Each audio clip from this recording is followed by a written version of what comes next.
Dear students, ਅੱਜ ਅਸੀਂ ਆਪਣੀ ਫਸਟ ਅਕਾਊਂਟੈਂਸੀ ਦੀ ਕਲਾਸ ਲਗਾਉਣ ਜਾ ਰਹੇ ਹਾਂ। ਤੇ ਮੈਂ ਤੁਹਾਨੂੰ ਪਹਿਲਾਂ ਦੱਸ ਚੁੱਕੀ ਹਾਂ ਕਿ ਅਕਾਊਂਟੈਂਸੀ ਜਿਹੜਾ ਹੈ ਇੱਕ ਸਾਡਾ ਸਬਜੈਕਟ ਹੈ। ਕਮਰਸ ਬਾਰੇ ਮੈਂ ਤੁਹਾਨੂੰ ਦੱਸਿਆ ਸੀਗਾ ਕਿ ਕਮਰਸ ਜਿਹੜੀ ਹੈ ਉਹਦਾ ਮੀਨਿੰਗ ਹੁੰਦਾ ਹੈ ਬਿਜ਼ਨਸ, ਵਪਾਰ। ਜਦੋਂ ਵੀ ਅਸੀਂ ਕਿਸੇ ਬਿਜ਼ਨਸ ਦੇ ਬਾਰੇ ਜਾਂ ਵਪਾਰ ਦੇ ਬਾਰੇ ਪੜ੍ਹਨਾ ਹੈ ਤਾਂ ਉਹਨੂੰ ਅਸੀਂ ਕਮਰਸ ਦੀ ਸਟੱਡੀ ਕਹਾਂਗੇ। ਤੇ ਸਾਡਾ ਇੱਕ ਸਬਜੈਕਟ ਹੈ ਅਕਾਊਂਟੈਂਸੀ, ਜਿਹਦੇ ਵਿੱਚ ਅਸੀਂ ਬਿਜ਼ਨਸ ਨਾਲ ਰਿਲੇਟਡ ਟ੍ਰਾਂਜੈਕਸ਼ਨਸ ਨੂੰ, ਲੈਣ ਦੇਣ ਨੂੰ ਰਿਕਾਰਡ ਕਰਨਾ ਹੁੰਦਾ ਹੈ। ਤੇ ਇਹ ਸਾਡਾ ਜਿਹੜਾ ਸਬਜੈਕਟ ਹੈ ਇਹ ਸਾਰਾ ਹੀ ਬਿਜ਼ਨਸ ਦੇ ਨਾਲ ਰਿਲੇਟ ਕਰਦਾ ਹੈ। ਦੇਖੋ, ਅਕਾਊਂਟੈਂਸੀ ਦਾ ਜਿਹੜਾ ਚੈਪਟਰ ਅਸੀਂ ਫਸਟ ਸ਼ੁਰੂ ਕੀਤਾ ਹੈ ਇਹ ਹੈ ਇੰਟਰੋਡਕਸ਼ਨ ਟੂ ਅਕਾਊਂਟਿੰਗ। ਸਭ ਤੋਂ ਪਹਿਲਾਂ ਅਸੀਂ ਅਕਾਊਂਟਿੰਗ ਦੀ ਇੰਟਰੋਡਕਸ਼ਨ ਬਾਰੇ ਪੜ੍ਹਾਂਗੇ। ਸਾਡਾ ਫਸਟ ਚੈਪਟਰ ਹੈ ਇਹ, ਜਿਹਦੇ ਵਿੱਚ ਅਸੀਂ ਅਕਾਊਂਟਿੰਗ ਦੇ ਬੇਸਿਕਸ ਨੂੰ ਸਿੱਖਾਂਗੇ। ਜਦੋਂ ਤੁਸੀਂ ਬੇਸਿਕਸ ਨੂੰ ਚੰਗੀ ਤਰ੍ਹਾਂ ਸਿੱਖ ਲਓਗੇ ਤਾਂ ਤੁਹਾਡੇ ਲਈ ਇਹ ਸਬਜੈਕਟ ਬਹੁਤ ਜ਼ਿਆਦਾ ਈਜ਼ੀ ਹੋ ਜਾਏਗਾ, ਕਿਉਂਕਿ ਬੇਸਿਕਸ ਤੋਂ ਹੀ ਸਾਨੂੰ ਅੱਗੇ ਅਕਾਊਂਟਿੰਗ ਪੂਰੀ ਤਰ੍ਹਾਂ ਕਲੀਅਰ ਹੋਣੀ ਹੈ। ਅੱਜ ਅਸੀਂ ਇੱਕ ਪ੍ਰੋਸੈਸ ਕਰਾਂਗੇ, ਮੈਂ ਤੁਹਾਨੂੰ ਇੱਕ ਪ੍ਰੋਸੈਸ ਕਰਾਵਾਂਗੀ। ਪ੍ਰੋਸੈਸ ਦੇ ਨਾਲ ਹੀ ਜਿਹੜਾ ਹੈ ਇਹਦਾ ਮੀਨਿੰਗ ਤੁਹਾਨੂੰ ਸਮਝ ਲੱਗੇਗਾ ਕਿ ਅਕਾਊਂਟਿੰਗ ਜਿਹੜੀ ਹੈ ਉਹ ਕੀ ਹੁੰਦੀ ਹੈ।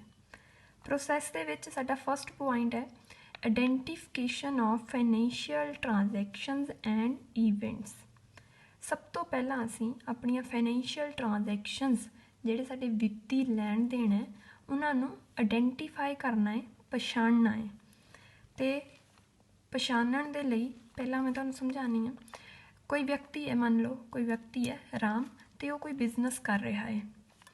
ਅਜ਼ਿਊਮ ਕਰਨਾ ਹੈ ਅਸੀਂ ਕਿ ਕੋਈ ਵਿਅਕਤੀ ਹੈ ਰਾਮ ਅਤੇ ਉਹਨੇ ਬਿਜ਼ਨਸ ਸਟਾਰਟ ਕੀਤਾ ਹੈ। ਅਤੇ ਬਿਜ਼ਨਸ ਦੇ ਵਿੱਚ ਤੁਹਾਨੂੰ ਪਤਾ ਹੈ ਡੇਲੀ ਬਹੁਤ ਸਾਰੀਆਂ ਟ੍ਰਾਂਜੈਕਸ਼ਨਸ ਕੀਤੀਆਂ ਜਾਂਦੀਆਂ ਹੈ। ਟ੍ਰਾਂਜੈਕਸ਼ਨਸ ਮਤਲਬ ਲੈਣ ਦੇਣ, ਡੇਲੀ ਡੇ ਟੂ ਡੇ ਬਹੁਤ ਸਾਰੇ ਲੈਣ ਦੇਣ ਜਿਹੜੇ ਹੈ ਉਹ ਕੀਤੇ ਜਾਂਦੇ ਹੈ। ਮੰਨ ਲਓ ਜਿਹੜਾ ਰਾਮ ਹੈ ਉਹ ਟ੍ਰਾਂਜੈਕਸ਼ਨਸ ਕਰਦਾ ਹੈ। ਫਸਟ ਟ੍ਰਾਂਜੈਕਸ਼ਨ ਉਹ ਕਰਦਾ ਹੈ, ਲੈਣ ਦੇਣ ਕਰਦਾ ਹੈ, ਉਹ ਗੁਡਸ ਨੂੰ ਪਰਚੇਜ਼ ਕਰਦਾ ਹੈ। ਕੋਈ ਗੁਡਸ ਹੈ ਉਹਨੇ ਪਰਚੇਜ਼ ਕੀਤੀਆਂ ਹੈ। ਗੁਡਸ ਸਾਡੀਆਂ ਵਸਤੂਆਂ ਹੁੰਦੀਆਂ ਨੇ, ਅਤੇ ਪਰਚੇਜ਼ ਦਾ ਮਤਲਬ ਹੁੰਦਾ ਹੈ ਖਰੀਦਣਾ। ਉਹਨੇ ਕੁਛ ਵਸਤੂਆਂ ਨੂੰ ਖਰੀਦਿਆ ਹੈ। Secondly, payment of electricity bill, ਅਤੇ ਉਹਨੇ ਇੱਕ ਇਲੈਕਟ੍ਰੀਸਿਟੀ ਬਿੱਲ ਜਿਹੜਾ ਹੈ ਉਹਦੀ ਪੇਮੈਂਟ ਕੀਤੀ ਹੈ, ਆਪਣੇ ਘਰ ਦੇ ਇਲੈਕਟ੍ਰੀਸਿਟੀ ਬਿੱਲ ਦੀ, ਬਿਜਲੀ ਦੇ ਬਿੱਲ ਦੀ ਪੇਮੈਂਟ ਕੀਤੀ ਹੈ। ਹੁਣ ਦੇਖੋ, ਸਾਡੇ ਕੋਲ ਦੋ ਤਰ੍ਹਾਂ ਦੀਆਂ ਟ੍ਰਾਂਜੈਕਸ਼ਨਸ ਹੋਈਆਂ ਹੈ, ਲੈਣ ਦੇਣ ਹੋਏ ਹੈ। ਅਸੀਂ ਆਈਡੈਂਟੀਫਾਈ ਕਰਨਾ ਹੈ ਕਿ ਕਿਹੜੀ ਟ੍ਰਾਂਜੈਕਸ਼ਨ ਬਿਜ਼ਨਸ ਨਾਲ ਰਿਲੇਟ ਕਰਦੀ ਹੈ। ਦੇਖੋ, ਉਹ ਟ੍ਰਾਂਜੈਕਸ਼ਨ ਜਿਹੜੀ ਕਿ ਬਿਜ਼ਨਸ ਨਾਲ ਰਿਲੇਟ ਕਰਦੀ ਹੈ ਉਹ ਸਾਡੀ ਬਿਜ਼ਨਸ ਟ੍ਰਾਂਜੈਕਸ਼ਨ ਹੁੰਦੀ ਹੈ, ਅਤੇ ਉਹਨੂੰ ਹੀ ਅਸੀਂ ਆਈਡੈਂਟੀਫਾਈ ਕਰਨਾ ਹੈ, ਪਛਾਣਨਾ ਹੈ। ਹੁਣ ਦੇਖੋ, ਗੁਡਸ ਪਰਚੇਜ਼ ਕੀਤੀਆਂ ਹੈ ਤਾਂ ਉਹ ਵਪਾਰ ਨਾਲ ਸੰਬੰਧਿਤ ਹੈ, ਬਿਜ਼ਨਸ ਨਾਲ ਸੰਬੰਧਿਤ ਹੈ। ਪਰ ਆਪਣੇ ਘਰ ਦਾ ਬਿੱਲ ਪੇ ਕੀਤਾ ਹੈ ਅਤੇ ਉਹ ਜਿਹੜੀ ਹੈ ਬਿਜ਼ਨਸ ਨਾਲ ਰਿਲੇਟ ਨਹੀਂ ਕਰਦੀ, ਅਤੇ ਗੁਡਸ ਪਰਚੇਜ਼ ਕੀਤੀਆਂ ਨੇ ਜਿਹੜੀਆਂ ਉਹ ਸਾਡੀ ਬਿਜ਼ਨਸ ਦੀ ਟ੍ਰਾਂਜੈਕਸ਼ਨ ਹੈ। ਪ੍ਰੋਸੈਸ ਜਿਹੜਾ ਸਾਡਾ ਪ੍ਰੋਸੈਸ ਹੈ ਉਹਦੇ ਵਿੱਚ ਫਸਟ ਪੁਆਇੰਟ ਅਸੀਂ ਇਹੀ ਕਰਨਾ ਹੈ, ਆਈਡੈਂਟੀਫਿਕੇਸ਼ਨ ਕਰਨੀ ਹੈ ਫਾਈਨੈਂਸ਼ੀਅਲ ਟ੍ਰਾਂਜੈਕਸ਼ਨਸ ਐਂਡ ਈਵੈਂਟਸ ਦੀ, ਕਿ ਕਿਹੜੀਆਂ ਟ੍ਰਾਂਜੈਕਸ਼ਨ ਬਿਜ਼ਨਸ ਨਾਲ ਰਿਲੇਟ ਕਰਦੀਆਂ ਹੈ, ਕਿਹੜੀਆਂ ਟ੍ਰਾਂਜੈਕਸ਼ਨਸ ਬਿਜ਼ਨਸ ਨਾਲ ਰਿਲੇਟ ਨਹੀਂ ਕਰਦੀਆਂ। ਅੱਗੇ ਚੱਲਦੇ ਹਾਂ। ਸਾਡਾ ਸੈਕਿੰਡ ਪੁਆਇੰਟ, ਮੈਜ਼ਰਿੰਗ ਦੀ ਆਈਡੈਂਟੀਫਾਈਡ ਟ੍ਰਾਂਜੈਕਸ਼ਨਸ। ਹੁਣ ਜਦੋਂ ਅਸੀਂ ਟ੍ਰਾਂਜੈਕਸ਼ਨ ਨੂੰ ਜਿਹੜਾ ਹੈ ਉਹ ਆਈਡੈਂਟੀਫਾਈ ਕਰ ਲਿਆ ਹੈ ਕਿ ਕਿਹੜੀ ਸਾਡੀ ਬਿਜ਼ਨਸ ਦੀ ਟ੍ਰਾਂਜੈਕਸ਼ਨ ਹੈਗੀ ਹੈ, ਅਤੇ ਹੁਣ ਅਸੀਂ ਉਹਨਾਂ ਟ੍ਰਾਂਜੈਕਸ਼ਨਸ ਨੂੰ ਮੈਜ਼ਰ ਕਰਾਂਗੇ, ਮਾਪਾਂਗੇ। ਕੋਈ ਵੀ ਟ੍ਰਾਂਜੈਕਸ਼ਨ ਜਿਹੜੀ ਕਿ ਮਨੀ ਨਾਲ ਰਿਲੇਟ ਕਰਦੀ ਹੈ ਉਹੀ ਟ੍ਰਾਂਜੈਕਸ਼ਨ ਅਸੀਂ ਜਿਹੜੀ ਅਕਾਊਂਟਿੰਗ ਵਿੱਚ ਰਿਕਾਰਡ ਕਰਨੀ ਹੁੰਦੀ ਹੈ।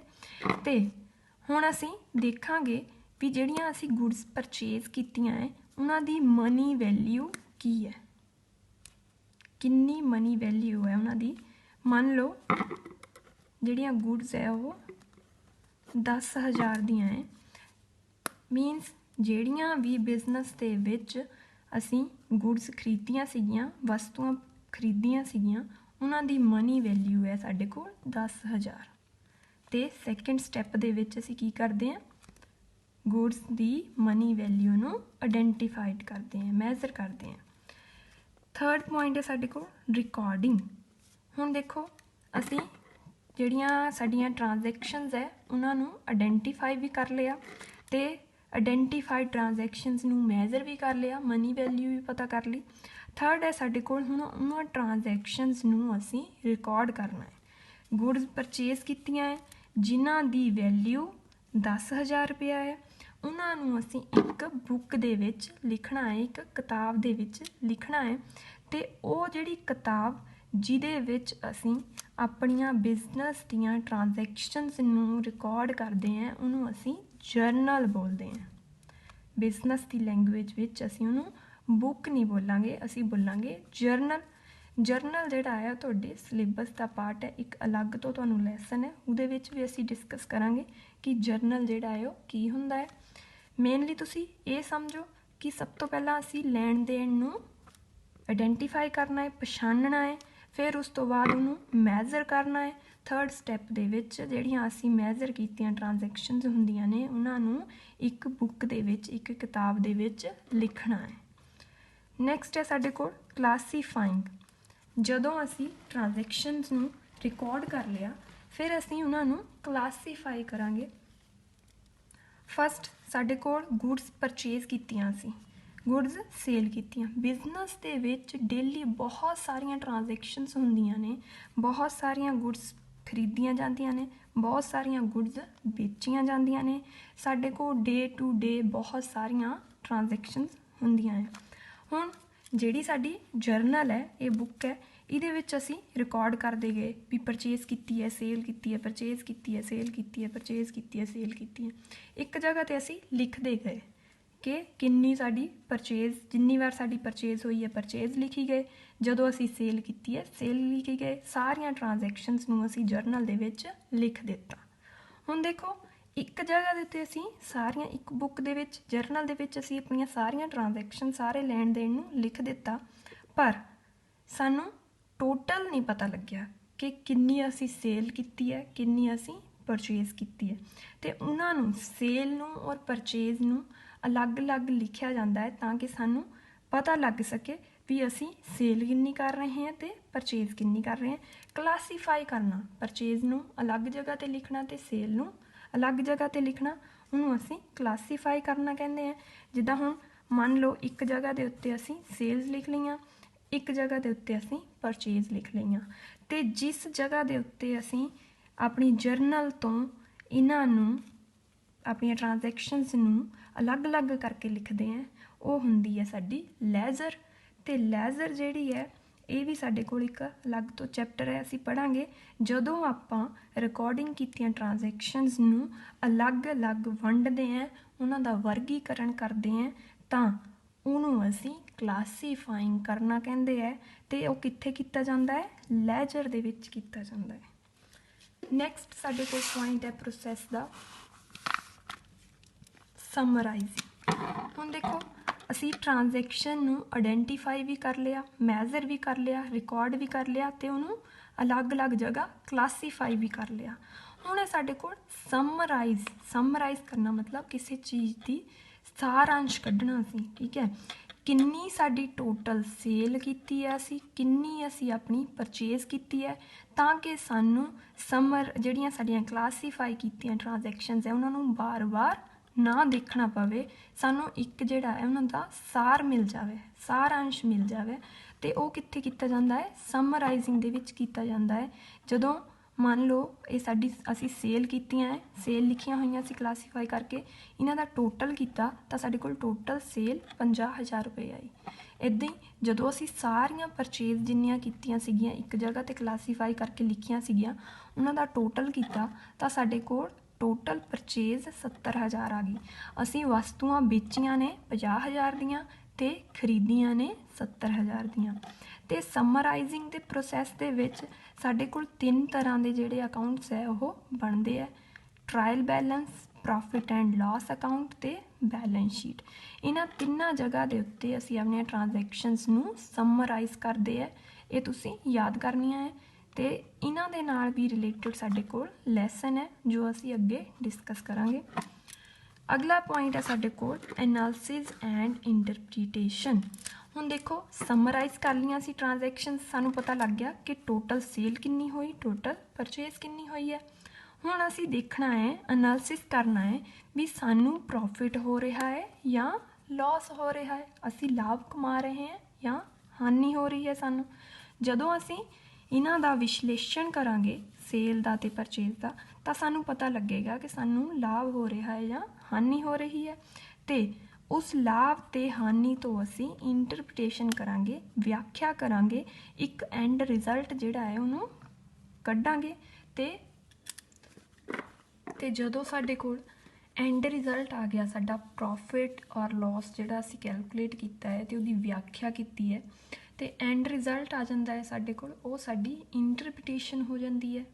बिजनेस दे विच देखो सब तो पहला असी ट्रांजैक्शनस नूं आइडेंटिफाई किया है, फिर मैजर किया है, फिर क्लासीफाई रिकॉर्ड किया है, क्लासीफाइंग किया है, समराइजिंग किया है, एनालिसिस एंड इंटरप्रिटेशन की है।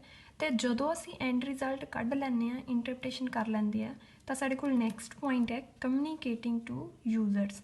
जिहड़ा असी रिजल्ट कैलकुलेट किया है कि साडे बिजनेस दे विच या साडी कंपनी दे विच सानू इन्ना प्रॉफिट होया है, इन्ना लॉस होया है, इस ईयर जिहड़ा है सानू किस किस चीज़ तो प्रॉफिट हो रहा है, किस किस चीज़ तो लॉस हो रहा है, वो सारी इनफॉर्मेशन जदों असी यूजर्स नूं, यूजर हुंदे ने जिहड़े कि वो इनफॉर्मेशन नूं जानण दे लई अपना जिहड़ा है वो अधिकार रखते हैं, यूजर्स हुंदे है कि जिन्हां ने वो इनफॉर्मेशन नूं यूज़ करना हुंदा है, तो उन्होंने इनफॉर्मेशन असी प्रोवाइड करते हैं, कम्यूनीकेट करते हैं जो भी असी अपना एंड रिजल्ट कैलकुलेट किया हुंदा है। देखो असी सब तो पहला ट्रांजैक्शनस लैण देण नूं आइडेंटिफाई किया है, फिर आइडेंटिफाई करन तो बाद सैकेंड पॉइंट दे विच असी ट्रांजैक्शनस नूं मैजर किया है, फिर असी थर्ड स्टैप दे विच ट्रांजैक्शनस नूं रिकॉर्ड किया है, ट्रांजैक्शनस नूं रिकॉर्ड करन तो बाद फिर असी ट्रांजैक्शनस नूं क्लासीफाई किया है, क्लासीफाई करन तो बाद फिर असी ट्रांजैक्शनस नूं समराइज़ किया है, समराइज़ करन तो बाद असी एनालिसिस एंड इंटरप्रिटेशन की है, इंटरप्रिटेशन करन तो बाद असी एंड रिजल्ट कम्यूनीकेट किया है अपने यूजर्स नूं। ये जिहड़ा है साडी अकाउंटिंग दा प्रोसैस है, जिहड़ा कि किसी भी बिजनेस दे विच ये इदां ही चलदा रहिंदा है, इसे ही सीक्वेंस दे विच चलदा रहिंदा है। ते हुण तुहानूं मैं मीनिंग समझानी है कि अकाउंटिंग दा मीनिंग की है। अकाउंटिंग दा मीनिंग भी इस प्रोसैस दे विच ही लुकिया होया है। ते की है, it is a systematic process of identifying, measuring, recording, classifying, summarizing, analysis and interpreting and communicating financial information। कहते जिहड़ा साडा अकाउंटिंग है वो एक सिस्टमैटिक प्रोसैस है, सिस्टम के तौर पर चलण वाला एक प्रोसैस है, जिहदे विच ट्रांजैक्शन नूं आइडेंटिफाई किया जाता है, फिर मैजर किया जाता है, फिर रिकॉर्ड किया जाता है, फिर उसकी क्लासीफिकेशन की जाती है, फिर उन्होंने समराइज़ किया जाता है, फिर उसका एनालिसिस ते इंटरप्रिटेशन की जाती है, तो लास्ट दे विच जिहड़ी साडी फाइनैंशियल इनफॉर्मेशन हुंदी है उन्होंने यूजर्स नूं कम्यूनीकेट कर दिता जाता है। ये है साडी अकाउंटिंग। होप तुहानूं ये मीनिंग जिहड़ा है वो समझ लग जाएगा। तुसी इस प्रोसैस नूं ते इस मीनिंग नूं चंगी तरह समझना है, समझ के जिहड़ा है अपनी कॉपीज़ दे उत्ते करना है। तो अज दे लई जिहड़ा है तुहाडा इन्ना ही काम है, इनू जिहड़ा है तुसी अपनी नोटबुक्स दे उत्ते लिखना शुरू कर देना। Okay, thank you students. अगर तुहानूं किसी भी तरह की कोई प्रॉब्लम आती है दैन तुसी मैनूं क्वेश्चन कर सकते हो।